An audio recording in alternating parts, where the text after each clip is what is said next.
구약에서 그래서 자유를 얘기했다면 신약에서는 뭘 얘기한다? 연합을 얘기한다. 연합이란 뭐예요? 하나가 되자죠. 그러니까 하나님은 저기 있고 나는 여기 있는 이 차이를 만드는 것이 아니라 하나님이 우리를 동등한 자리에 끌어안는 것이 기독교가 말하는 구원이에요. 우리의 신분이고 우리의 운명이라 말이죠. 아멘 안 하는 사람 가세요. 그러니까 기독교가 이제 여러분이 고통을 당하고 어려운 일이 생기면 제일 먼저 문제를 풀어주십시오부터 이제 기도가 시작이 돼요. 병 낫게 해달라, 이 문제 해결해달라. 근데 어려움은 왜 생기냐 하면요. 초등학교에서 1등하고 중학교 갔더니 그 다음은 놀아도 되는 줄 알았더니 모르던 걸 또 가르쳐요. 국산사자 은미채 다 100점이었는데 중학교 갔더니 과목이 달라져요. 과목이. 중학교에서 1등하고 고등학교 들어가니까 또 달라지고.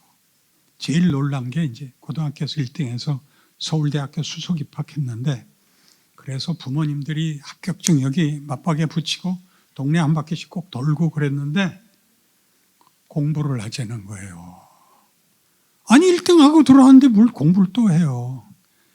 그게 기독교에서 인간을 만드시는 하나님의 방법이에요. 여태껏 해결되고 해결하느라고 는 실력으로 안 되는 일이 와요.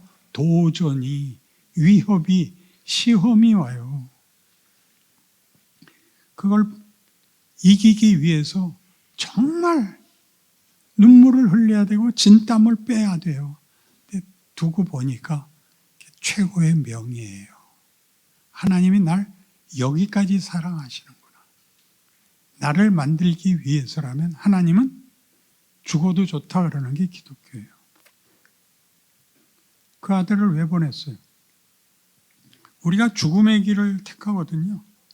우리가 다 사망의 길을. 예수를 보내는 것만도 겁나는데 그를 죽이잖아요. 그를 죽여서 구원할 필요가 뭐가 있어요? 죽어야 사망의 자리에 가기 때문이에요. 우리가 다 거기가 있거든요. 우리를 구해야 되니까 거기까지 따라 들어오는 게예요. 성육신이 뭐죠? 우리와 동등한 조건으로 오는 거예요. 동등한 조건으로 온다는 것은 하나님의 아들이 우리의 조건으로 온다는 것은 우리가 하나님의 아들과 동등한 존재다. 이렇게 하는 것이며 동시에 우리를 위해서라면 하나님은 자신의 신분까지도 내려놓을 수 있다. 그렇게 말하는 게 말하자면 기독교의 구원론이고 왜 그것이 성육신으로 일어나야 되며 왜 십자가에 가야 되느냐며 왜 죽어야 되느냐의 이유예요. 그러니까 기본적으로 기독교는 천당과 지옥을 얘기하는 이유가 우리를 만들어내기 위해서 너 이번에 10등 안에 못 들면 너 내쫓는 거야. 그래서 10등, 11등 했더니 내쫓는 부모 있어요? 그건 부모도 아니에요.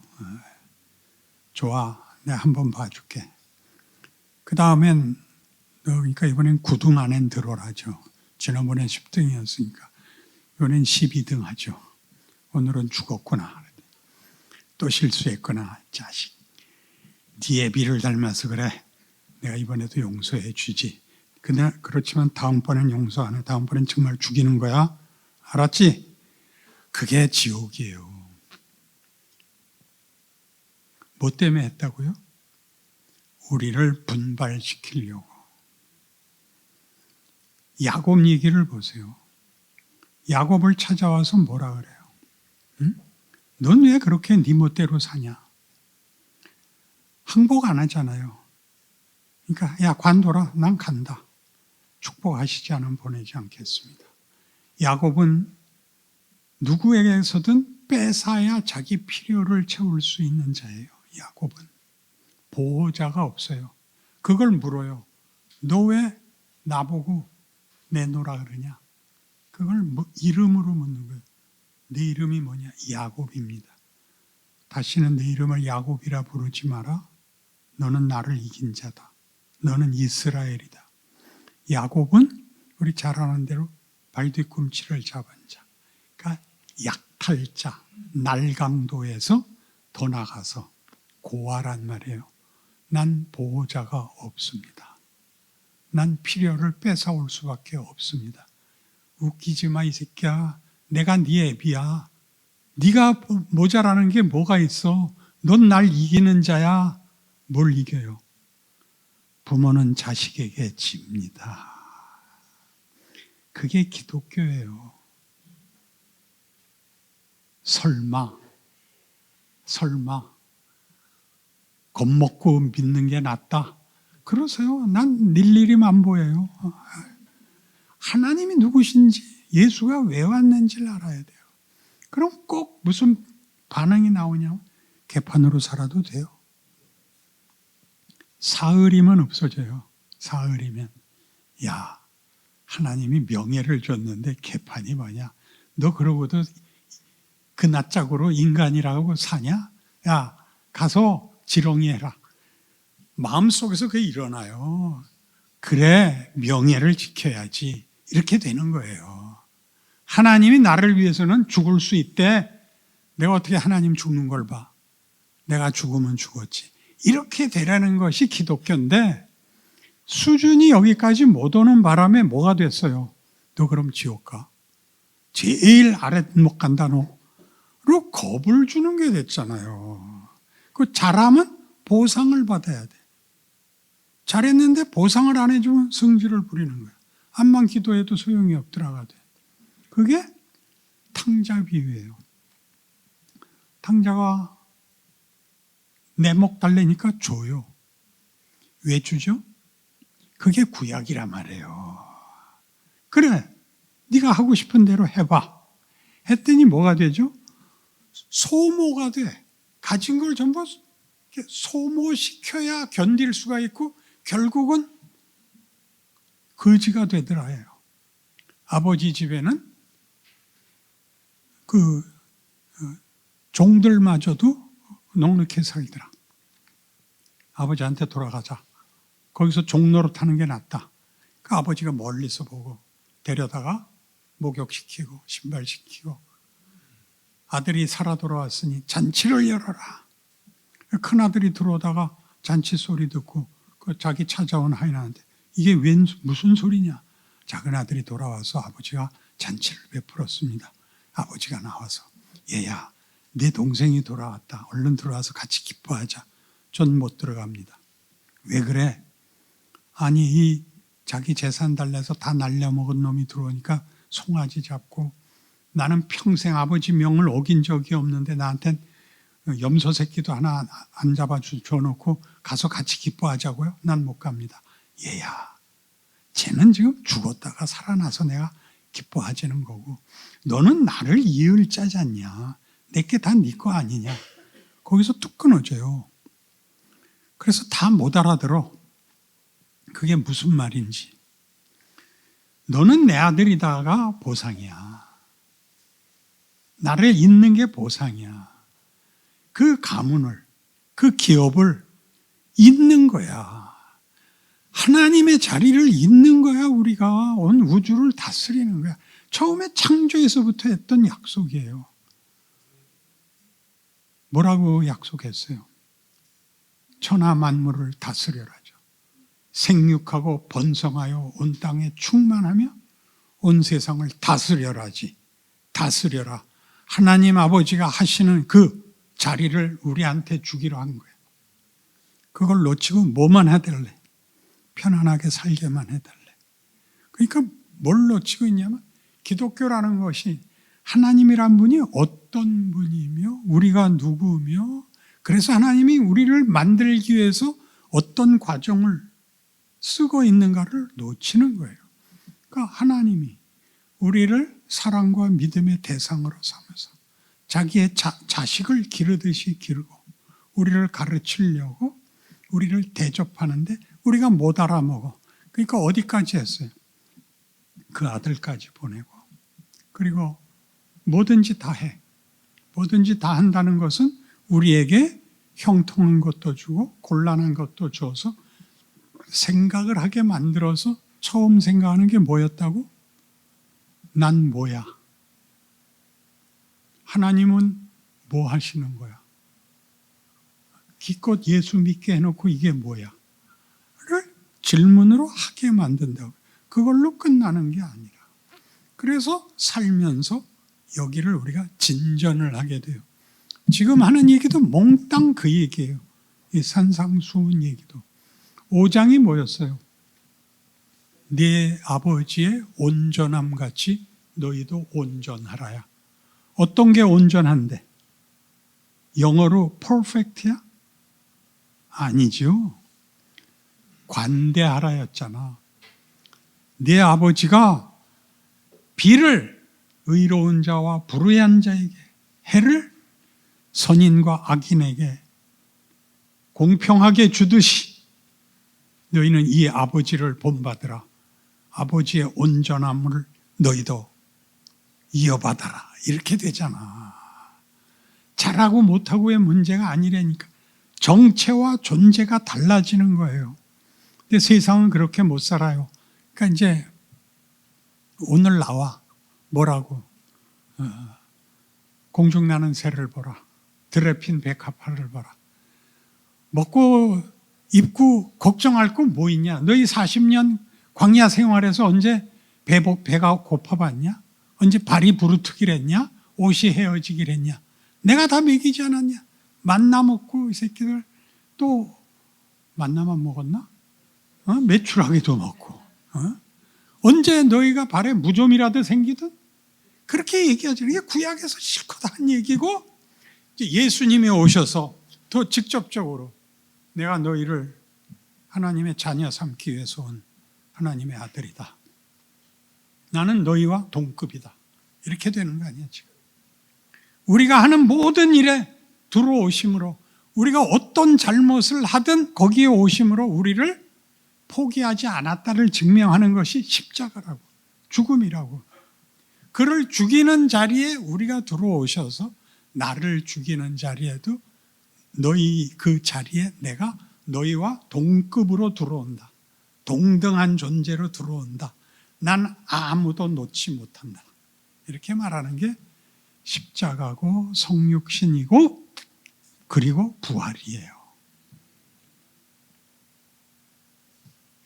사실 여기서 끝내고 가야 돼. 또 해봤자 반복이야.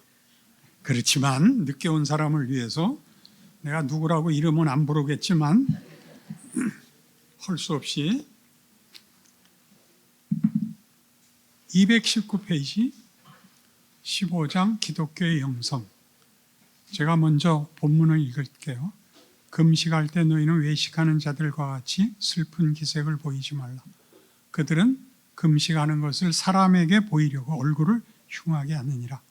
내가 진실로 너희에게 이르노니 그들은 자기 상을 이미 받았느니라. 너는 금식할 때 머리에 기름을 바르고 얼굴을 씻으라. 이는 금식하는 자로 사람에게 보이지 않고 오직 은밀한 중에 계신 네 아버지께 보이게 하려 함이라. 은밀한 중에 보시는 네 아버지께서 갚으시리라. 이게 무슨 얘기냐?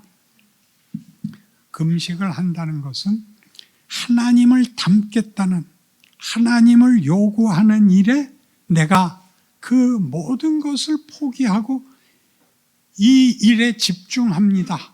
가 금식인데, 사람들한테 저 사람은 종교심이 깊어를 보상받으려고 한다 이거죠. 그러니까 종교적 행위가 사람 앞에 보상을 받으려는 것이냐, 하나님 앞에 보상을 받으려는 것이냐로 나뉜다는 얘기를 하는 거예요. 근데 뒤에 거는 보상이라 그러지도 않아요. 앞에 것이 사람에게 보상을 받으려고 한다는 것은 자기가 이 종교 행위의 주인이야. 이 종교 행위가 자기를 증명하는 거라면, 하나님께 보인다는 것은 금식을 하는 종교 행위가 하나님이 원하시고 하나님이 요구하시는 일을 해서 하나님을 기쁘시게 하는 행위로서 하는 종교 행위이기 때문에 금식이 그 요구하는 주인이 하나님인 걸 알고 있느냐, 내가 주인인 걸 놓치고 있느냐를 보여주는 대조를 이 오늘 할 챕터 15, 16, 17에서 이제 할 겁니다. 이 전제를 가지고 이제 222페이지 위에서부터 7번째 줄, 오늘날 현대사회에서 자주 언급되고 기독교와 상관없이 일종의 종교성으로 가치를 갖는 영성이 있습니다. 이런 현대사회에서 영성은 세속적인 영성입니다. 세속적인 차원이라면 우리는 윤리도덕적인 차원을 먼저 생각하는데, 세속적이라는 것은 기독교의 하나님과 상관없는 근거와 내용을 말합니다. 그러니까 세속적이라는 건 하나님 없는 가치를 말할 때 세속성이라고 그러고, 하나님을 근거로 해서 가치를 말하는 것은 이제 신앙이라고 그러는 것입니다. 세속적 영성이란 20세기에 굉장히 활발하게 펼쳐졌던 운동 중에 하나인데, 지금도 굉장히 이게 활발히 이 세속적 영성이 있어요. 이 영성이 추구하는 것은 인간의 내면의 신적 내용과 신성의 가능성을 발견하려는 운동이었습니다. 인간에게 긍정적이고 쓸만한 것이 있는가를 찾고 또 만들고 또 그렇게 자신들을 붙잡는 내용입니다. 이처럼 영성이라는 말을 자기 확인으로 쓰는 일이 아직까지 유행하고 있습니다. 아주 쉽게 예수 믿는 거 안 믿고 하는 사람들이 이렇게 얘기해요. 야, 예수 믿는다고 너무 잘난 척하지 마라. 나도 착하게 살면 천당쯤 가는 거는 나도 알고 있어. 나도 지옥 가기 싫어. 근데 넌 너무 티를 내. 치사하게. 믿는 것 좀 이렇게 잘 감추고 좀 해봐. 막 나도 그렇게는 안 한다. 나중에 천국 와봐라. 내가 있나 없나. 나 착하게 살고 있어. 이렇게 말을 해요. 그러니까 기독교가 왜 이렇게까지 대접을 받냐 하면, 어떻게 해야 되는지의 상급반으로의 진급이, 아니 그 교육이, 교과서가 없거든요. 이건 뭐 누구한테 책임을 물을 수 있는 게 아니라 우리가 그 다음을 해야 되는데, 이 일은 서구 사회도 실패합니다. 서구 사회도 실패해서 서구 사회가, 교회가 다 무너지고 있습니다. 이건 뭐 동서양을 막론한 지금 문제가 됐는데, 정당한 신앙의 어떤 성장이 예수에게서 보는 것이어야 돼요. 그러니까 예수가 예수를 믿으면 구원을 얻는다는 말이 얼마나 어려운 말이냐면, 예수를 믿으면 구원을 얻는다가 되면 믿음이 조건이 되어 보상이 돼요. 조건이 되잖아요. 근데 조건이 되려면 조건을 본 다음에 죽으셔야 되잖아요. 근데 예수가 언제 죽어요? 우리가 아직 죄인 되었을 때 그리스도께서 우리를 위하여 죽으심으로 우리에 대한 하나님의 사랑을 확증하셨느니라. 로마서 5장 8절이에요. 우리가 그를 부르지 않았을 때 왔고 믿기 전에 죽어요. 근데 왜 믿으라고 자꾸 그러죠? 믿는다는 말은 관계가 이해관계가 아니라는 거예요. 자격을 묻는 관계가 아니라는 얘기예요.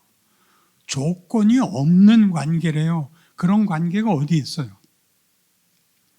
그게 혈육에게 있는 거예요. 혈육에게.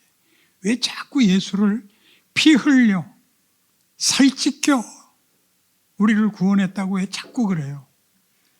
혈육이라는 말이잖아요, 그게. 피와 살로 구원했다고요.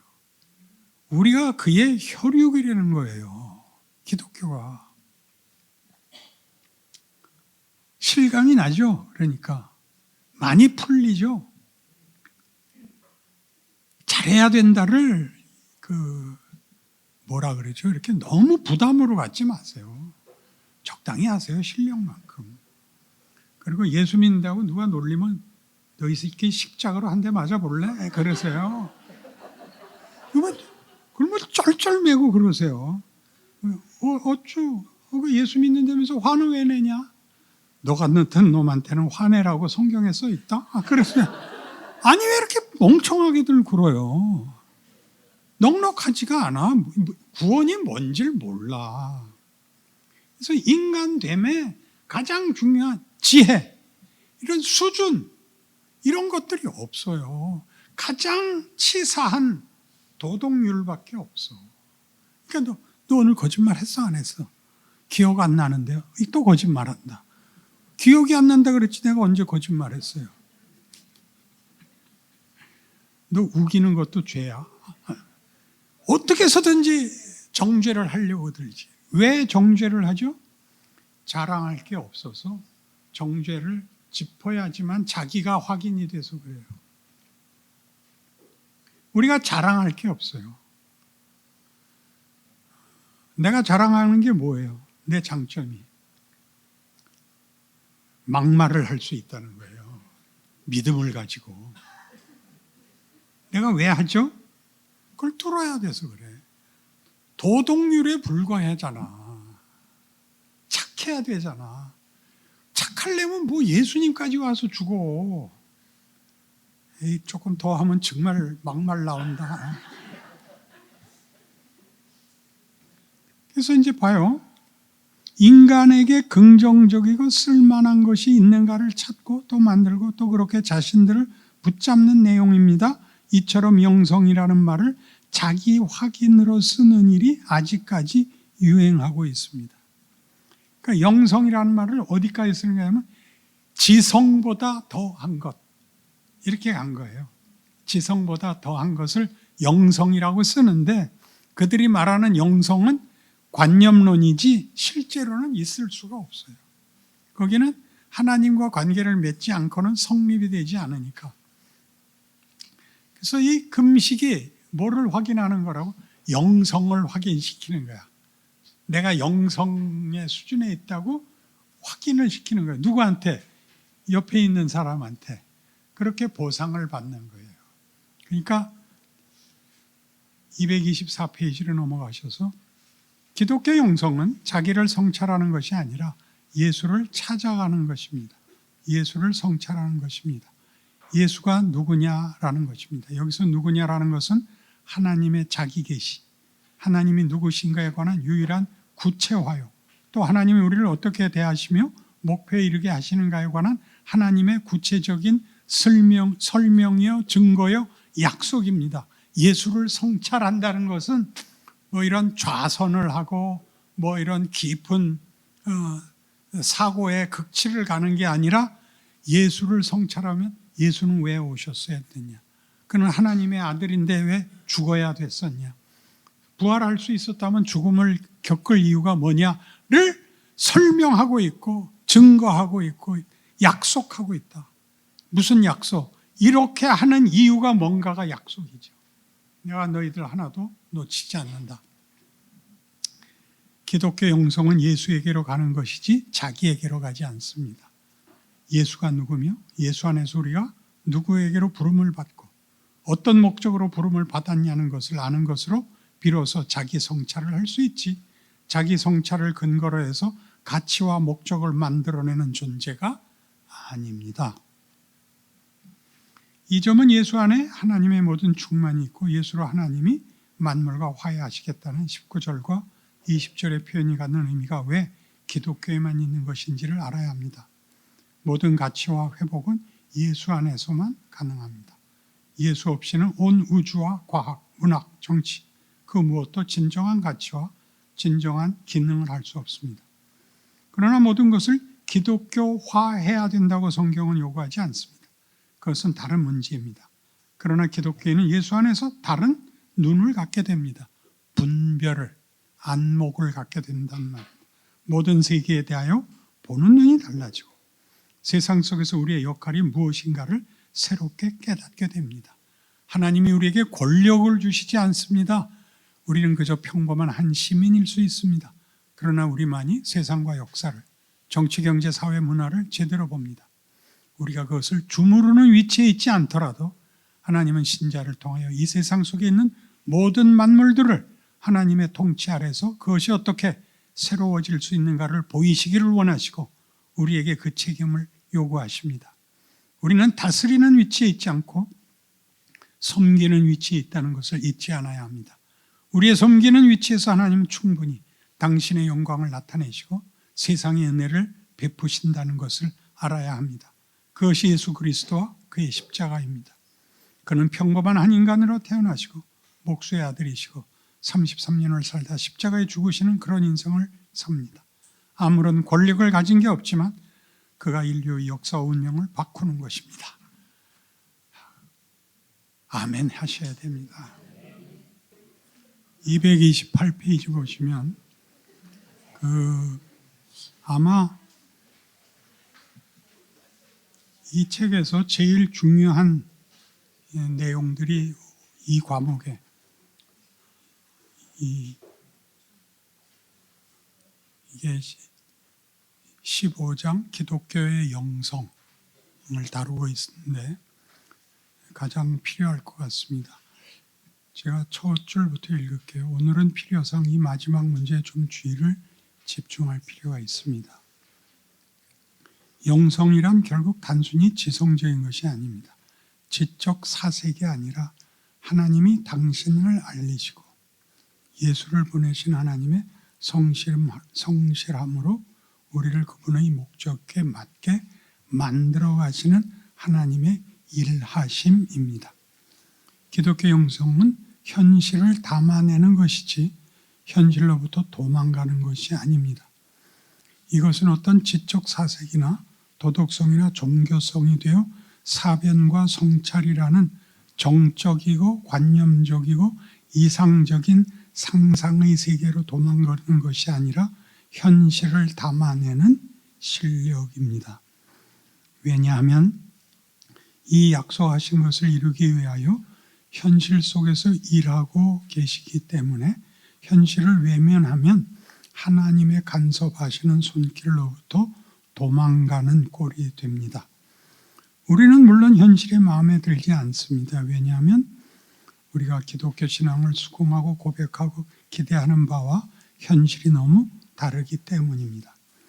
하나님은 천지를 지으시고 그 아들을 십자가에 못 박을 만큼 우리를 사랑하시는데 현실은 고통스럽습니다. 우리의 고민은 거기에 있습니다. 하나님이 창조의 능력을 가지고 있을 뿐 아니라 그 아들을 보내신 사랑을 가지고 있는데 현실이 왜 이러냐 하는 문제는 우리에게 깊은 갈등을 불러일으킬 수밖에 없습니다. 밑에서 두 번째 줄, 사랑의 가장 중요한 조건은 대등한 대접입니다.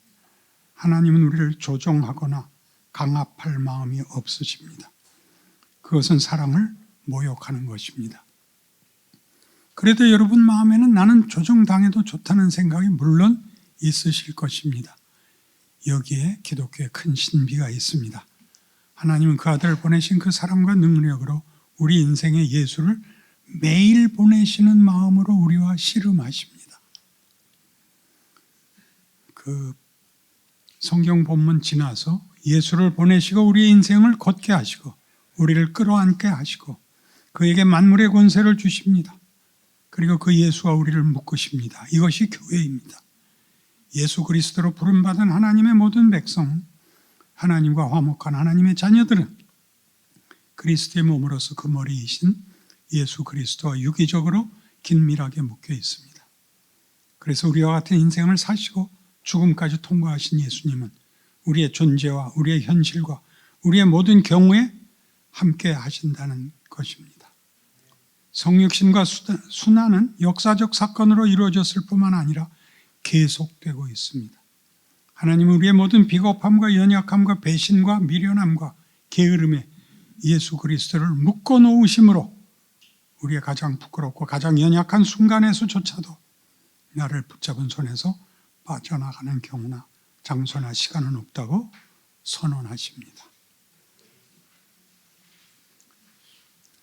230페이지 가운데 가장 중요한 강조는 그리스도의 충만한 자리까지 자라라는 것입니다.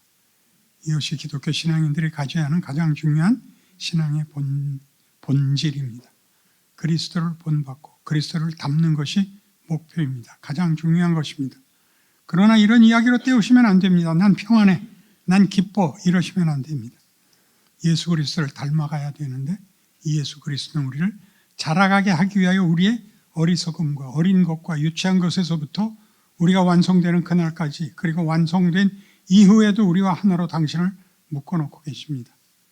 그리스도를 본받는 데 있어서, 그리스도를 우리 신앙의 가장 중요한 목표와 내용으로 삼는 데 있어서 가장 중요한 것은 예수 그리스도의 포옹, 끌어안음이라는 것을 놓치면 안 됩니다. 이것이 용서와 기다림이라는 것입니다. 그 다음 페이지, 교회 공동체의 중요성을 말하고 있습니다. 같이 자라나야 합니다. 우리는 다 유치하고 어리석은 자리로부터 완성의 자리에 갈 것입니다. 그 각각의 형편에 우리를 예수님 자신과 묶어놓고 계십니다. 교회 공동체에 참여한다는 것이 왜 중요하냐? 예수 그리스도의 기다려주심과 약속이 우리 안에서 성취된다는 것을 개인만이 아니라 같은 믿음의 사람들 속에서도 봐야 할 필요가 있기 때문입니다.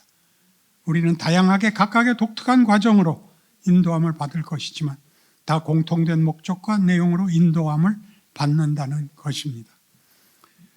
그래서 여러분이 기독교 신앙을 가지면 꼭 해야 하는 게 세 가지 있습니다.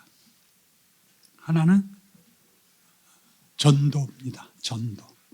전도라는 건 나가서 기독교를 증거해라가 아니라 여러분을 보는 사람들이 여러분을 보고 나랑 다른데? 라고 느껴야 되는 존재론적 변화가 있어야 됩니다. 그건 어떤 데서 나타나냐면 화를 낼 때, 또 무슨 타협을 할 때 나타납니다. 화를 내도 세상 사람같이 내지 않죠. 그러지 마. 그건 난 싫어. 난 그건 못해. 그걸 악을 쓰나 마나니까 여기까지만 하라 이겁니다. 그게 가장 크게 인상에 남는답니다. 화를 내는 게 우리랑 다르더라. 속는 줄 알고 속아주더라. 그런 것들을 여러분 꼭 해야 되는데, 그 중에 하나가 교회에 속해야 된답니다. 교회에 속한다는 것을 이제 우리 옛날 구교에서는, 캐톨릭에서는 아주 너무 강력하고 직선적으로 사용해서 교회의 회원으로 속해 있어야 천국을 간다였습니다. 개인 신앙이라는 걸 인정을 안 했습니다. 근데 원래 의미하는 것은 회원이 돼야 된다는 의미가 아니라 예수가 우리와 자신을 묶는 방법이 교회이기 때문입니다. 교회는 그의 몸이니 만물 안에서 만물을 충만케 하시는 이 충만이니라.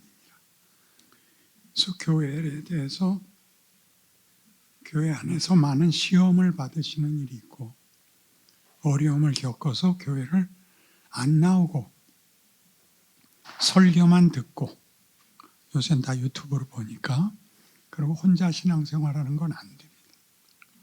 그건 뭐와 같으냐면 가족이 흩어져서 사는 꼴이 되는 겁니다. 꼴 보기 싫어서 서로 따로따로 사는 건데, 그렇다면 하나님이 우리를 가족으로 묶었다는 것을 실습할 기회가 없습니다. 여러분은 여러분이 욕을 먹는 역할도 해야 되고, 여러분이 그를 용서하는 역할도 하셔야 됩니다.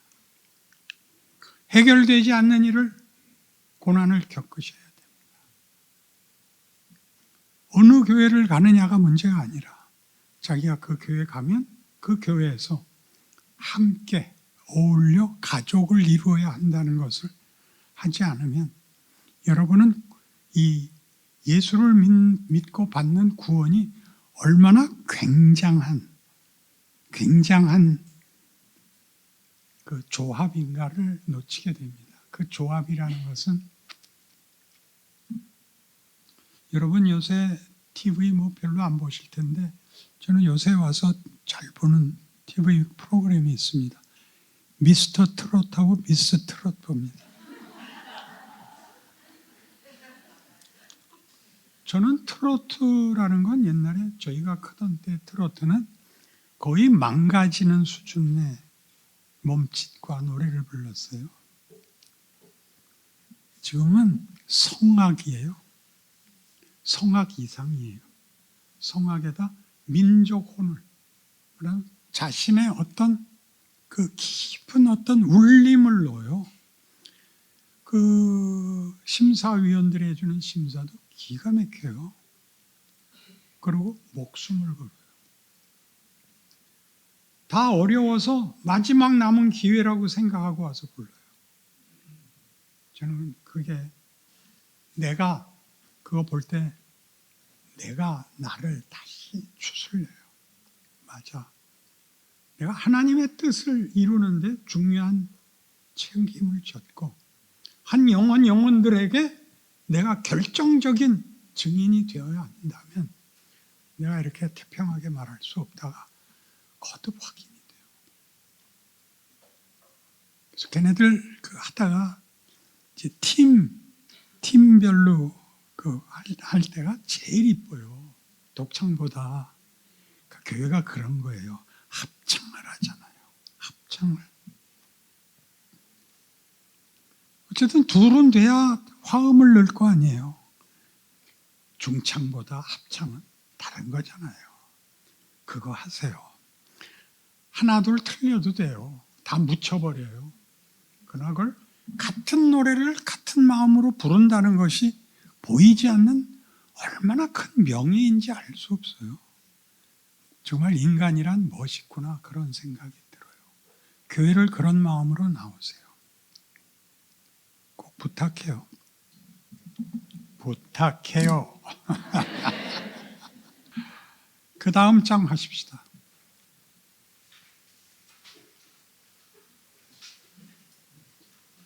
(239페이지) 7번째 줄.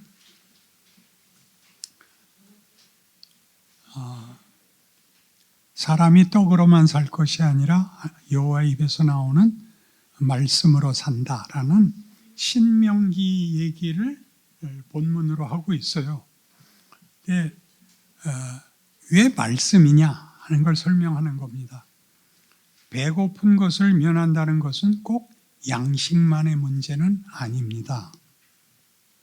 의복이 해지지 않고 발이 부르트지 않는 외적인 조건들을 만족시키는 것으로 과연 인간의 본성이 거룩함을 지향하는가, 생명을 사랑하는가, 진리를 사모하는가 보자는 것입니다.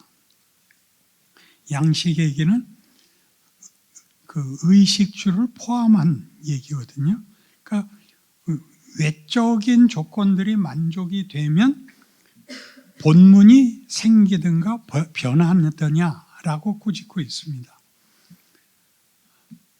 진리와 거룩함과 의를 지키고 못 지키는 근거가 외적 조건인가 내적 조건인가 보자 했을 때 그것이 40년 광야 생활 내내 하나님이 만나를 주셨고 의복에 해지지 않고 발이 부르트지 않게 했지만 저들은 하나님 말씀을 듣지 아니하므로 약속의 땅을 밟지 못하고 광야에서 다 죽습니다.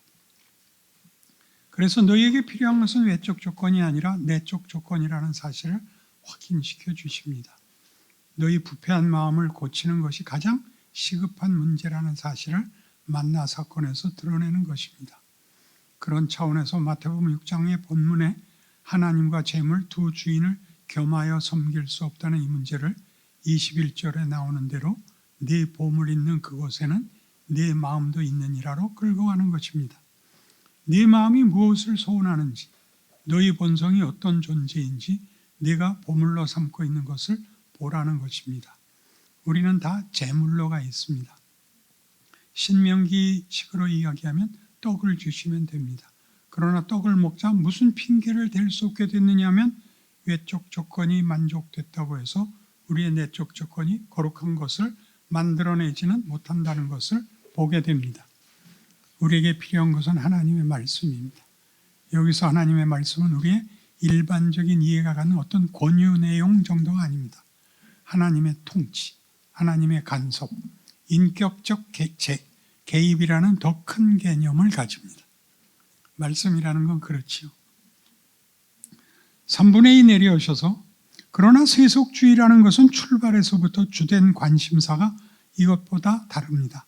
세속성이라는 것은 어떤 윤리, 도덕이나 종교 같은 그런 명분들을 권위를 가지고 힘을 가지고 우리를 붙들어 매야 하는 것에서 도망가는 것을 세속주의라 하지 않고, 세속주의란 계몽주의적이고 물질 번영적이며 무엇보다 인간의 가능성을 믿는 주장입니다. 그 무슨 진리나 생명을 도망가서 세속성이라 그러는 것이 아니라 자기네들이 결정적 권위와 주인이 될 수 있다고 우기는 것을 세속성이라 이겁니다. 그러니까 인간이 할 수 있는 것이 뭐냐? 인간이 왜 죽을 수밖에 없느냐를 보이는 것이 구약 역사에서, 광야에서 왜 죽든가? 죽지 않게 할 수 있었죠. 하나님이 죽지 않게 하면 안 죽는 겁니다. 근데 죽는 것은 무슨 값이죠? 죄의 삭입니다. 그러니까 마지막에 예수님이 맨 나중에 멸망받을 원수는 사망이니라. 그렇게 되면 뭘 없앴다는 거예요? 죄를 없앴다는 거죠. 그럼 죄가 뭐였죠? 하나님과의 분리였죠. 생명에서의 분리. 그러면 사망을 없앤다는 건 뭐가 되는 거죠? 분리가 없어지는 것이죠. 그러면 우리가 하나님으로부터 모든 것을 받는 존재로서 하나님과의 분리가 있을 수 없게 접속이 되어 있다면 비로소 우리는 무엇을 가질 수 있다? 영광을, 생명을, 진리를, 기쁨을, 찬송을, 모든 값진 것을 우리가 비로소 누리게 된다. 그렇게 얘기하는 것입니다. 그러니까 윤리로 가지시면 여러분이 했다 안 했다잖아요.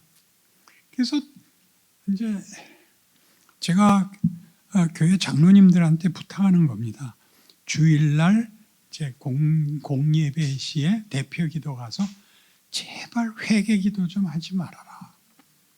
지난 한 주간 동안도 안목의 욕심과 정욕을 따라서 많은 죄를 지었으니 용서하여 주. 그런 거 하지 말고 이렇게 기도하라고. 하나님, 지난주는 우리 다 잊어먹었습니다. 이제 새로운 주를 시작하니 믿음으로 멋있는 삶을 한번 살게 해 주십시오. 그래라. 여러분도 잘 때 오늘 잘못한 거는 침묵하십시오. 하나님, 내일은 내가 발버둥 쳐보겠습니다. 이렇게 해야 나가지. 잘못하는 걸 내가 왜 하지 말라 그러느냐 하면 회개를 하면 잘못을 지운 걸로 끝난다고요.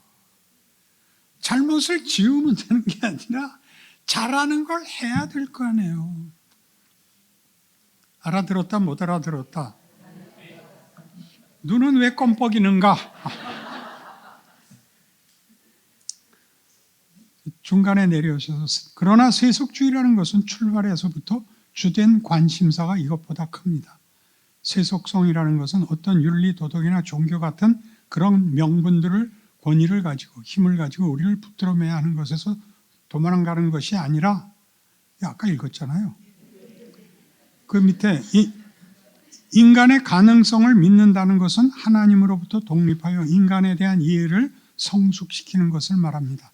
인간 이해의 성숙이라는 것은 인간이 무지몽매하게 어디 붙잡혀 있기에는 훨씬 고급하고 가능성 있는 존재라는 것입니다. 그것이 일부분은 맞습니다. 인간은 교육되어야 하고 훈련되어야 하는 존재라는 것은 맞습니다. 무지에서 벗어나야 하고 양심을 따라 사는 윤리 도덕적인 삶을 훈련해야 합니다. 그러나 기독교가 주장하는 하나님으로부터 자신을 독립시키는 것을 인간 이해의 성숙이라 함으로써 하나님을 주인으로 섬길 것이냐, 우리 자신을 신으로 주장할 것이냐는 문제로 교회사 속에서 교회에 늘 도전했던 사상이 됩니다. 그러니까 우리가 보수교단에서 가장 그 대적으로 여기는 사상을 자유주의라 그러죠. 자유주의라는 것은 말하자면 인간이 최종 권위다라고 얘기하는 것을 자유주의라 합니다. 거기에 왜 자유를 썼냐면 보수 진영에서는 우리가 모든 것을 마음대로 하는 것이 아니라 하나님이 하라는 것만 해야 된다는 순종이 핵심이 되어 있기 때문에 저쪽은 자유가 있고 우리는 순종이 있다. 이렇게 말하는 것입니다. 우리는 얽매여 있다가 아니라 은혜 가운데 있는 것입니다. 순종이. 그래서 그런 표현들을 이제 신학적 문제에서 쓰는 단어들이 너무 거칠고 단정적이기 때문에 이해하기 쉽지 않습니다.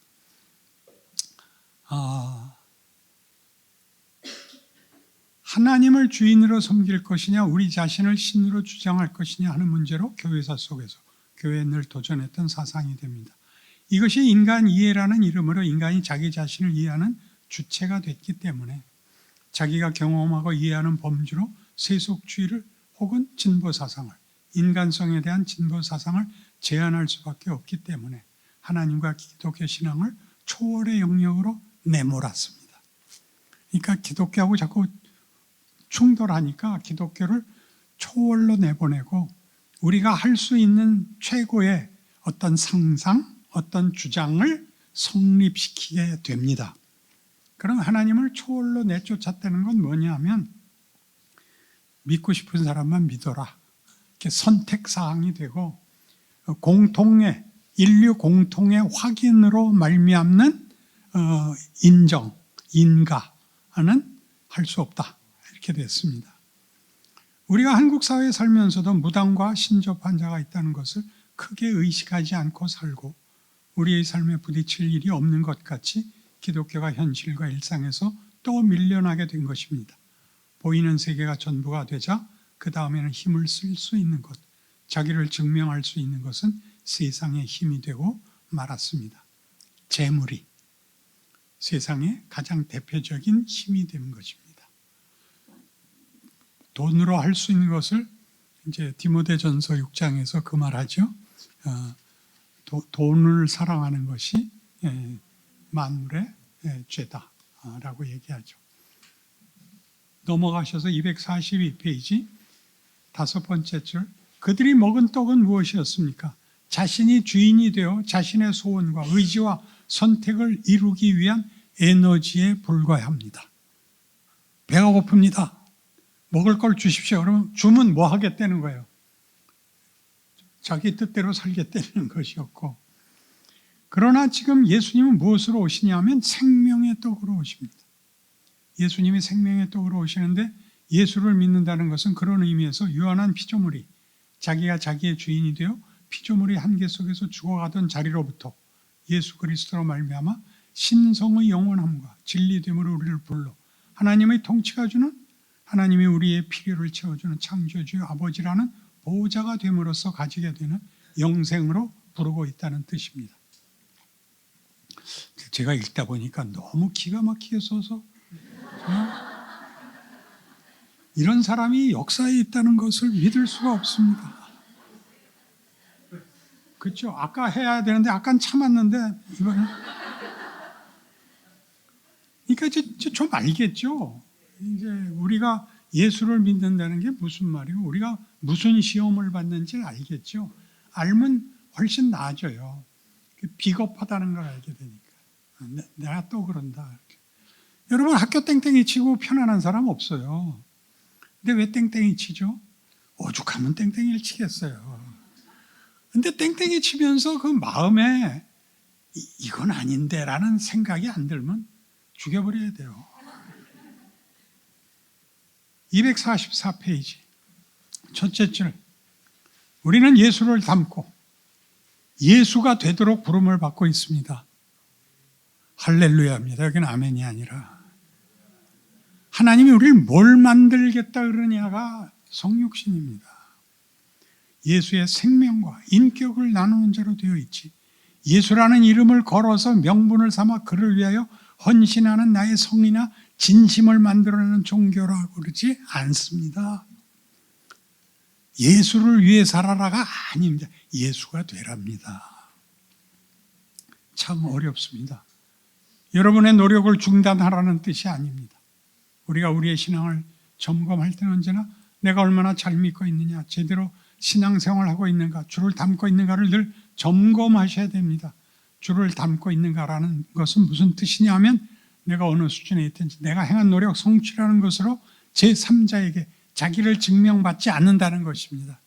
사람에게 확인받을 수 있는 것은 세상 가치입니다. 그건 승부입니다. 언제나 승부고 권력입니다. 그러나 우리는 존재가 달라지는 겁니다. 인간이라는 존재의 정체가 달라지는 것이죠. 주를 닮아가는 길, 저 앞서가신 주를 따라가는 일 외에는 다른 데 관심을 가질 틈이 없다는 뜻입니다. 그러나 마태복음 6장에서 보듯이 서기관과 바리새인의 의리라는 것은 누구를 쫓아가는 것이 아니라 언제나 옆에 있는 사람 앞에서 확인되는 자신의 종교성이나 도덕성에 불과하다는 것입니다. 사람 앞에 인정받는 것이고 우리는 하나님을 닮아야 되는 것입니다. 마지막 부분에 오셔서 우리에게 있어서 가장 중요한 덕목은 그래서 순종입니다. 우리가 가지는 기독교 종교적인 어떤 명분들과 실천은 주께서 명령하셨기 때문에 중요합니다. 그것이 물론 세상 속에서도 고급한 윤리입니다. 기독교 신앙이 요구하는 것들은 그 내용상 언제나 윤리적이고 도덕적 차원에서 고급합니다. 그러나 그것 때문에 하는 것이 아닙니다. 그것 때문에 하는 것과 순종하는 것의 가장 큰 차이는 거기에 자랑이 있느냐 감사가 있느냐를 보시면 됩니다. 굉장하죠? 자신이 변하는 것에 대하여 감사할 수 있죠. 그렇죠? 그러나 세상 사람들한테 자랑하는 것은 기가 살려고 확인하는 거에 불과합니다. 참 헛된 짓이죠. 그 사람한테 확인받아서 뭐 하겠다는 겁니까? 그래서 그 옆에 페이지 위를 보시면 기독교 신앙의 진위를 판가름하는 가장 중요한 잣대, 거기 자랑이 있느냐 없느냐 하는 것입니다. 로마서 3장에 보는 구원이 은혜로 말미암는다, 믿음으로 말미암는다 해놓고 덧붙이는 판별식은 그런즉 자랑할 때가 어디뇨라는 것입니다. 자랑이란 무엇입니까? 내가 만들었다는 것입니다. 그의 도덕성과 경건과 헌신과 봉사가 자기 증명이었다는 것입니다. 예수를 쫓는 자는 예수를 우리의 신앙의 내용으로 주시고 우리를 낳는 피조물의 인격을 신성으로 부르신 것을 인하여 그 순종하고 쫓아가는 자에게 늘 감격이 있다는 것입니다. 감격이 있다는 것은 늘 기뻐서 미치겠다는 뜻은 아닙니다. 영광스럽다는 것입니다. 기독교 신앙이라는 것이 나에게 무엇을 요구하느냐에 대해서 늘 고마운 것입니다. 겸손을 떨고 결벽증을 확인해야 되는 차원이 아니라 기독교가 목표하고 부르신 신적 부르심의 그 영광을 이해하는 감격이 있습니다. 이리로 부르시는구나, 나를 그냥 도덕군자나 쓸모있는 자가 되라는 것이 아니라 신성으로 부르시는구나, 하나님의 자녀로 부르시는구나, 이 감격이 있습니다. 할렐루야. 밑에 여러분이 라고 하는 데가 나오는 데서부터 위로 하나 둘 셋 넷 다섯 번째 줄에 여러분이 예수를 믿고 처음에 가졌을 만한 기대들, 예수 믿음으로 가지는 어떤 심리적 보상 혹은 외적 보상, 쓸모있음, 자존감 이런 것들과 다릅니다.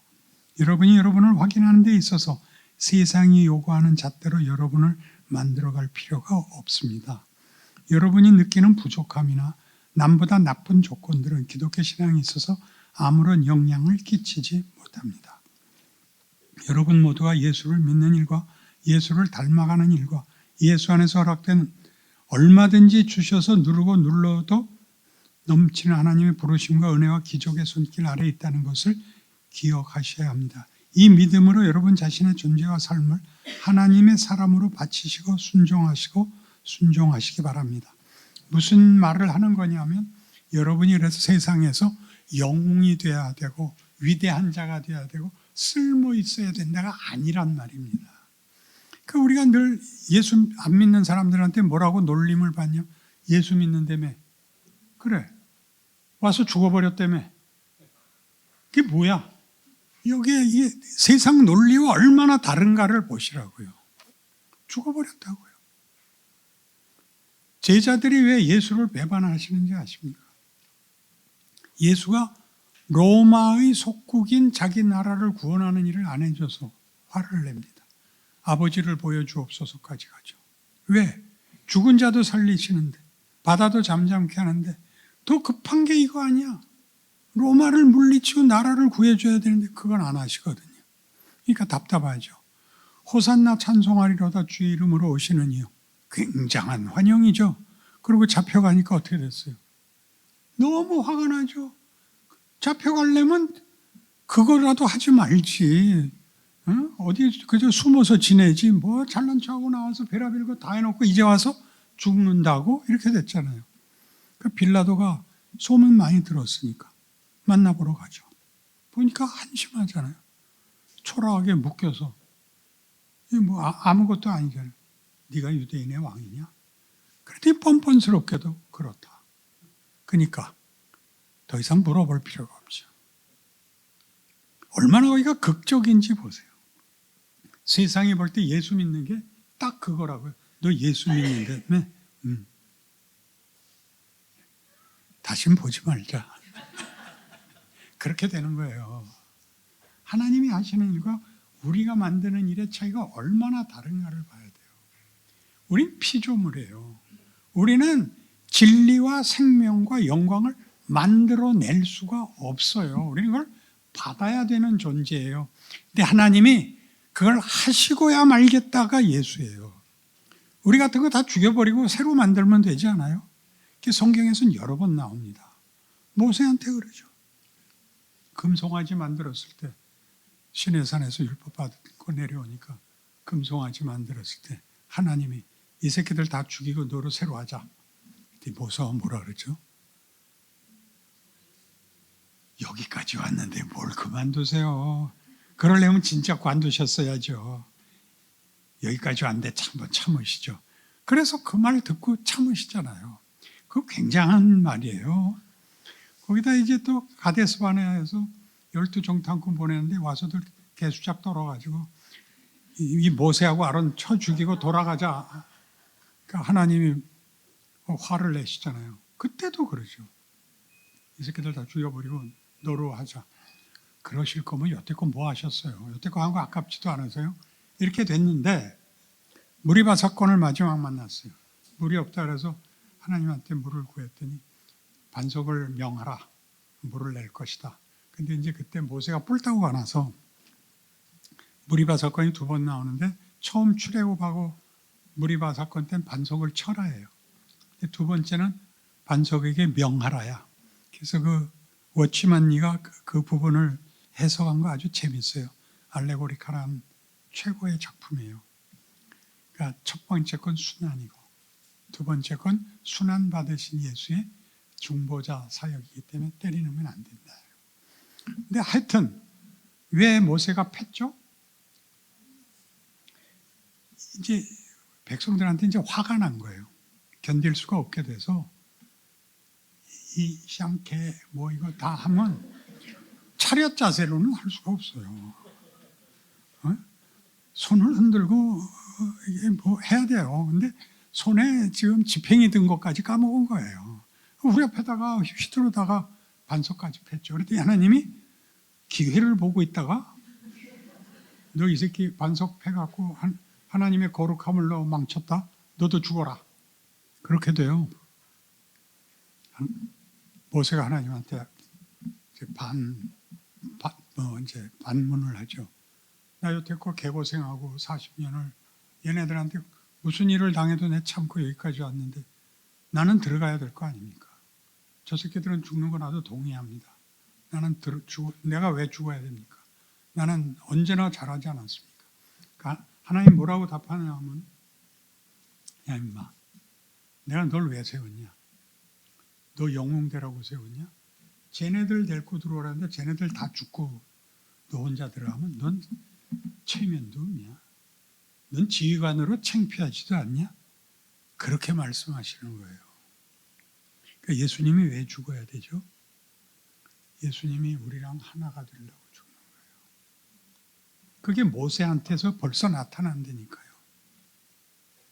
그 모세가 알겠습니다 그래요. 그 사람들이 나한테 뭐라고 묻냐 하면 광야에서 가나안 못 들어가고 죽은 이스라엘은 지옥 갑니까? 천국 갑니까? 꼭 물어봐요. 내가 지옥 갈 것 같진 않아. 그럼 천국 간단 말이에요? 글쎄. 아니 어떻게 가나안에도 못 들어갔는데 그럼 천국을 가면 말이 돼요?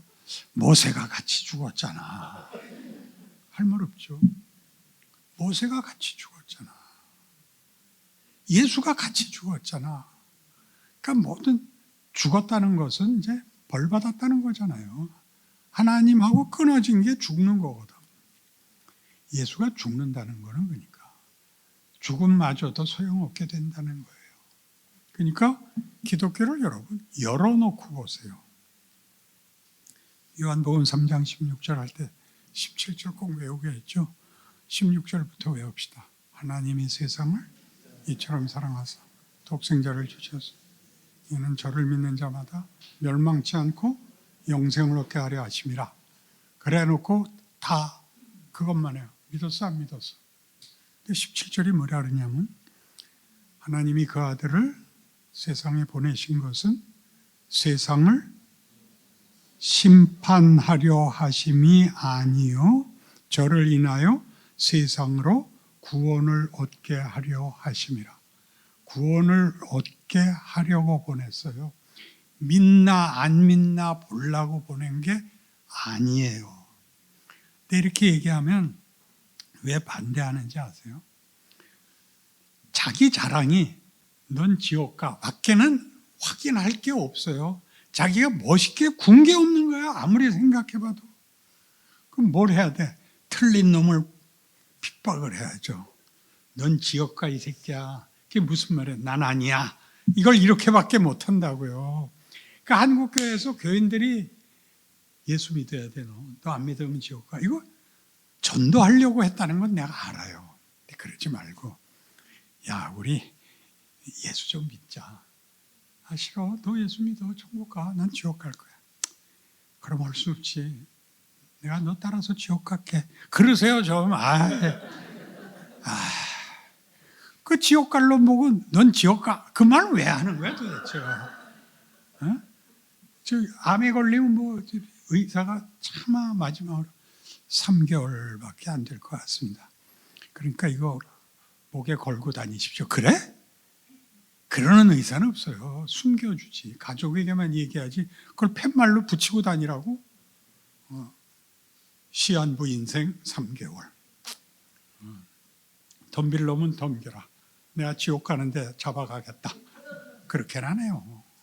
그러니까 우리가 기독교를 하나님이 어떤 분인가를 아는 데 있어서 기독교 자체가 약간 이해가 아직 조금 부족한 겁니다. 동서양을 막론하고. 그러니까 지옥 가는 거 되게 좋아해요. 저건 지옥 가고 천벌을 받아야 돼. 그렇게 하는 거 아니에요. 예수가 오셔서 죄인 중에 하나가 됐어요. 참 굉장한 거죠.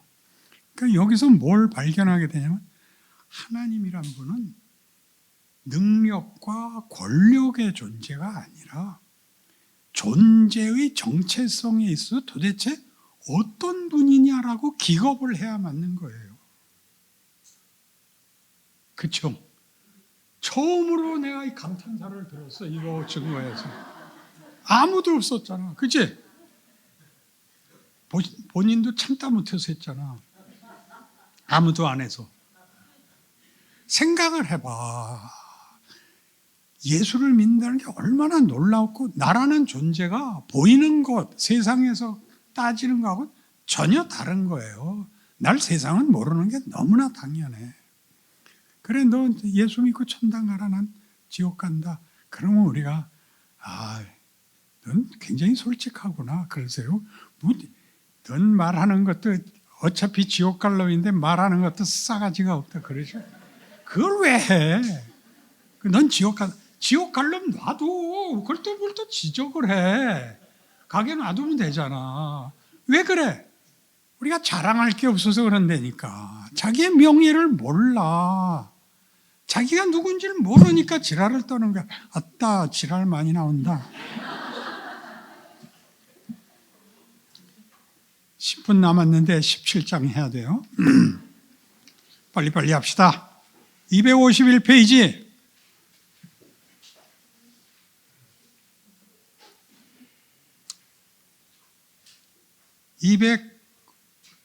250페이지 맨 밑에 줄. 그러나 그것이 왜 의의 싸움이 되느냐. 지금 이런 얘기를 하나님의 의와 인간의 의로 나누고 있죠. 사람의 의는 사람에게 확인받고 싶어하는 저급한 자기 확인이고, 하나님의 의는 하나님이 누구신가의 영광, 그리고 그를 따르는 자들에게 허락되는 명예다. 를 싸움이 되느냐 하면 하나님의 의의 존재를 만들어서 우리가 존재하게 되었고, 또 하나님의 기뻐하심과 목적하심의 영광으로 창조되었기 때문입니다. 이걸 하나님이 창조하셨고 목적하셨기 때문에 하나님이 실패할 수가 있냐, 이렇게 얘기하는 게 하나님의 의다 이겁니다. 그래도 시험 보는 게 좋아요? 시험 봐서 합격하는 사람만 들어가면 좋겠어요? 공부 잘하는 놈들은 꼭 선생님 보고 시험 보자 그래요. 그런 못 써요. 기독교 신앙은 그런 못 써요. 우리는 목숨을 유지하기에 급급한 존재가 아니라 우리의 존재와 인생이 영광으로 채워지는 하나님의 통치를 의라고 소개하고 있기 때문입니다. 공중의 새를 보라, 백합화를 보라. 오늘 있다 내일 아궁이에 던져지는 들풀을 입히시는 하나님을 보라 할 때 이 말씀은 크게 예수 그리스도로 말미암아 허락된 하나님의 자녀로의 부름, 하나님을 아버지라 부르는 기독교 신앙의 가장 중요한 내용과 의미에 대한 가르침입니다. 하나님은 우리를 만드셨고 그가 우리를 복주시는 분이라는 걸 자연계에서 보라고 하십니다. 이것이 왜 중요한 문제가 됩니까? 기독교 신앙이란 예수를 믿고 믿음이 요구되는 신앙 실천을 하는 것이 다가 아니라 기독교 신앙의 믿음과 실천에는 꼭 세계관이 필요하기 때문입니다. 세계관이 필요하다는 것은 우리의 기독교 신앙이 정치, 경제, 사회, 문화, 종교라는 인간 활동 영역에서 일부분에 불과한 것이 아니라 그 모든 것을 망라하는 인간의 경험과 사고의 모든 영역에 관한 문제라는 것을 뜻합니다.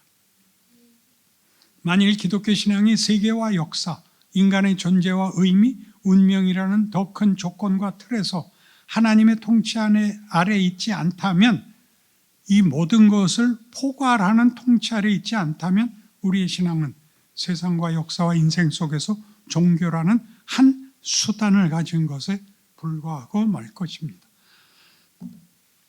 감격해서 그래요. 감격해서. 가르치다가 감격하는 사람은 저밖에 없을 거예요. 기독교란 뭔가, 하나님이 누군가, 내가 뭔가, 내 인생의 고달픔이 어떻게 기가 막힌 것인가, 나를 만드는 하나님의 성실하십니다.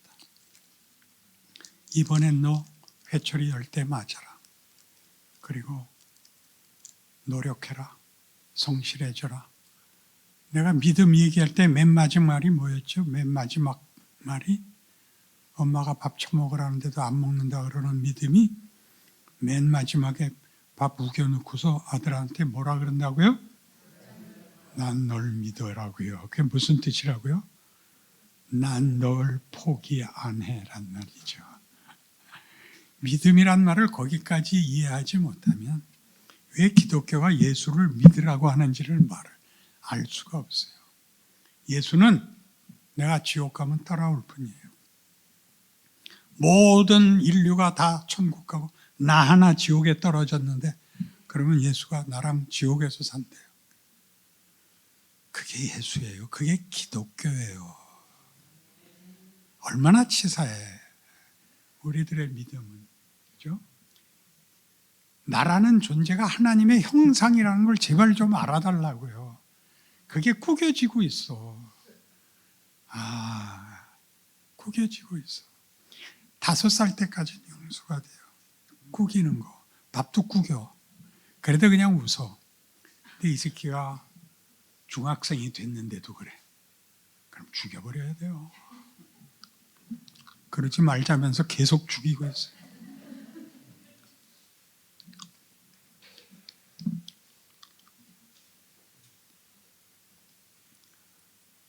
우리가 살아야 하는 삶의 조건들과 또 세상이 흘러가는 역사의 운명과 각 개인의 운명이라는 것이 오늘 하루의 고통 또는 미래의 불확실함을 해소하는 데 쓰이는 한 종교적 마술에 불과하고 말 것입니다.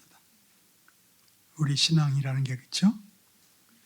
예수님께서 공중에 나는 새를 보라고 하신 데에는 하나님의 의가 서기관과 바리새인의 의와 다르다는 것을 말씀하시려는 데 있습니다.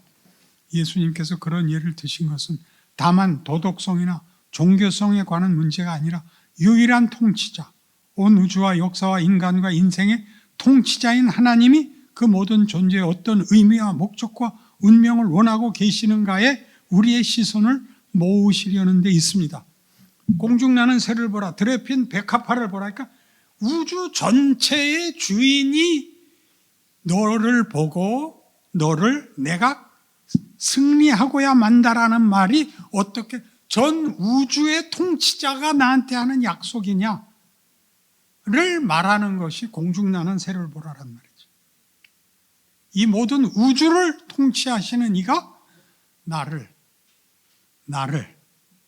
자녀로 삼고 영광의 증거로 삼겠다 하신다는 것이지 종교성에 대한 보상을 받는 게 아니라는 것이죠.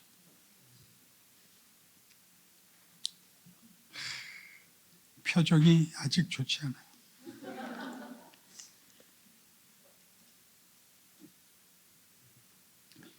욥이 나중에 이렇게 말하는 부분을 제가 인용했습니다. 253페이지 밑에서 네 번째 줄.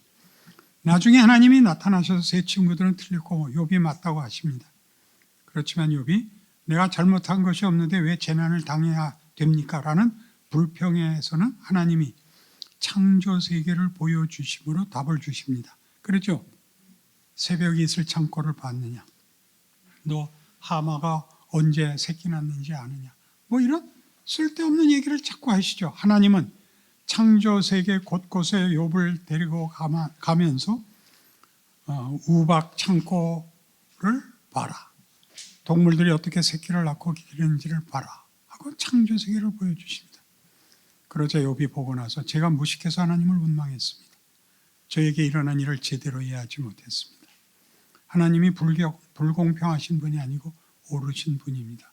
내가 주께 대하여 귀로 듣기만 하였사오나 이제는 눈으로 주를 배웁나이다 라고 고백합니다.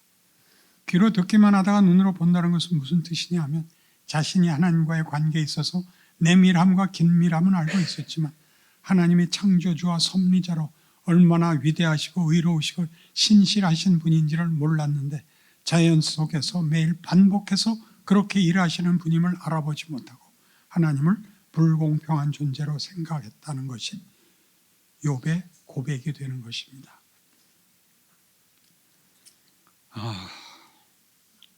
밑에 서기관과 바리새인의 의라는 것은 허락된 생명을 지키기에 급급하고 수단을 필요로 하는, 그래서 더 큰 것을 만들어낼 수 없는 한계를 가지고 있습니다. 마태복음 6장 방식으로 얘기하면 누가 염려함으로 그 키를 한 자나 키울 수 있느냐라고 반문해서 그것을 알 수 있습니다. 그것은 우리의 필요를 넘어서고 우리라는 조건을 성립시킬 수 있는 더 큰 틀에는 아무런 영향도 미칠 수 없습니다. 우리가 만들어낸 최선의 의라는 것도 우리의 필요와 우리의 부족함에 대한 느낌이요 호소에 불과한 것입니다. 그것이 너희라는 존재를 만들어내고 채우고 담아내는 것을 만들 수 없다는 것입니다. 키 좀 큰다고 모든 것이 해결되는 것이 아니고 진정한 답이 되는 것이 아닌 건 우리 다 압니다. 그렇다면 어떻게 너희의 의로 너희를 만족시킬 수 있느냐고 물으시는 것입니다. 그것이 하나님의 의를 대신할 수는 없지 않느냐 하시는 것입니다. 이것이 예수님의 질문의 핵심입니다. 기독교 신앙이 가지는 큰 힘은 바로 여기에 있습니다. 하나님의 의라는 것에는 우리의 필요를 채우는 것이 포함되지만 그것보다 훨씬 큰 것으로서 온 우주와 역사에 관한 것이요 인간이라는 존재와 운명에 관한 것입니다. 그래서 이 문제 가장 중요한 것은 이 하나님이 어떤 분이냐 하는 것입니다. 서두에서 말씀드렸듯이 하나님의 의와 인간의 의를 대조할 때 인간의 의를 제물로 표현할 수밖에 없었던 것은 그것이 가지는 한계, 우리가 만들어낼 수 있고 우리가 소원할 수 있는 것이 어떻게 제한적인가 하는 것을 그렇게 드러낸 것입니다. 그래서 공중의 새와 백합화와 들풀로 제시하는 하나님의 의는 우리의 매일 삶 속에서 보다시피 늘 우리 앞에 하나님이 누구신가를 증거하고 있습니다. 어느 누구도 이 세상과 역사 밖으로 나가서 인생을 살 수는 없습니다. 우리는 우리의 필요에 급급하여 그것을 볼 눈이 없습니다. 세상은 많은 비극과 재앙이 있지만 하나님이 위대하시면 그것보다 근본적으로 존재하는 우주와 역사 속에 증언되고 있습니다. 인간이 만들어낸 반역과 폐역함에도 불구하고 하나님은 참으시며 지금도 의로운 자와 불의한 자에게 비와 햇볕을 주십니다. 그것은 우리가 받는 것들입니다. 우리가 확인하는 것들입니다. 그래서 보라고 이야기합니다. 이 문제를 로마서 1장에서는 모든 인간들이 직면하는 핑계할 수 없는 하나님의 계시라고 증언합니다. 하나님의 존재를 우리가 몸담고 먹고 사는 현실 속에서 매일 직면하고 있고 거기서 분리되어 있는 자가 없기 때문에 핑계할 수 없다고 소개합니다. 그런데 공중의 새를 기르시고 백합화를 영광스럽게 하시고 들풀에게 자비를 베푸시는 하나님은 본문에 돌아와 보시면 자연 속에서 당신을 계시하시며 당신의 의로우심을 날마다 신실하게 증언하고 계시며 일하고 계시는 하나님입니다. 그런데 하나님 본문 26절에서 보면 너희 하늘 아버지라고 말씀하십니다. 하나님의 지적대로 그는 우리 아버지로서 서 계십니다. 지금 상상설교의 첫 시작부터의 가장 중요한 주제는 예수 안에 있는 하나님의 의였습니다.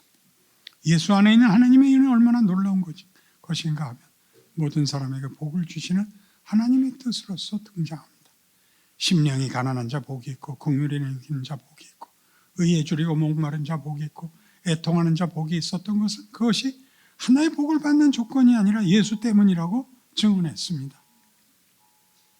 그 예수를 보내신 하나님이 심령이 보잘것없고 늘 절망과 좌절 속에 사는 사람에게라도 복을 주시는 하나님이라는 것입니다.